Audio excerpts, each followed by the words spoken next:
కూడా అరకు కాఫీ టేస్ట్ని చూపించారు చంద్రబాబు. ఆ విధంగా అరకు కాఫీకి ప్రమోషన్. ఓ పక్కన పవన్ కళ్యాణ్ తను ఒక జెర్సీ వేసుకుని కూడా దాంతో ప్రచారం చేశారు.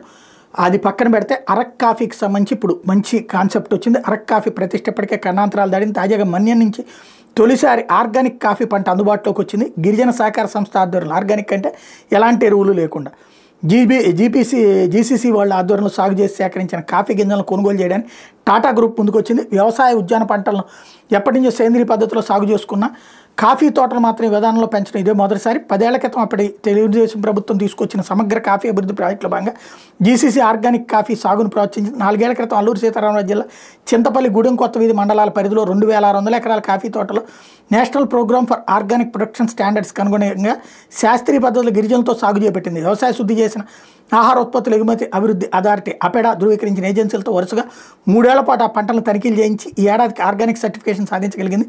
ఇందుకోసం జీసీసీ 70 లక్షల వరకు ఖర్చు చేసింది. టాటా గ్రూప్ ఇప్పటికే కాఫీ వ్యాపారంలో ఉంది. ఆ సంస్థ త్వరలో ఆర్గానిక్ కాఫీని మార్కెట్లోకి తేవాలని చూస్తుంది. ఈ క్రమంలో జీసీసీ అధికారులు ఆ సంస్థను సంప్రదిస్తే వారు ఏజెన్సీలో రైతులు పండించిన పంటను పరిశీలన తీసుకోవడానికి ఆసక్తి చూపించారు. తొలి విడతగా 10,000 కిలోల కాఫీ గింజల కొనుగోలుకు జీసీసీతో ఒప్పందం చేసుకున్నారు. ఇక్కడేమో వీళ్ళ వార్తలో ఒక విచిత్రమైంది ఏంటంటే తెలుగుదేశం 10 ఏళ్ల క్రితం ప్రోత్సహించిందంట, కానీ 4 ఏళ్ల క్రితం పని ప్రారంభమైందంట. మరి అప్పుడు ప్రోత్సహించడం ఏంటి అంటే అప్పుడు ఏం జరగలేదు.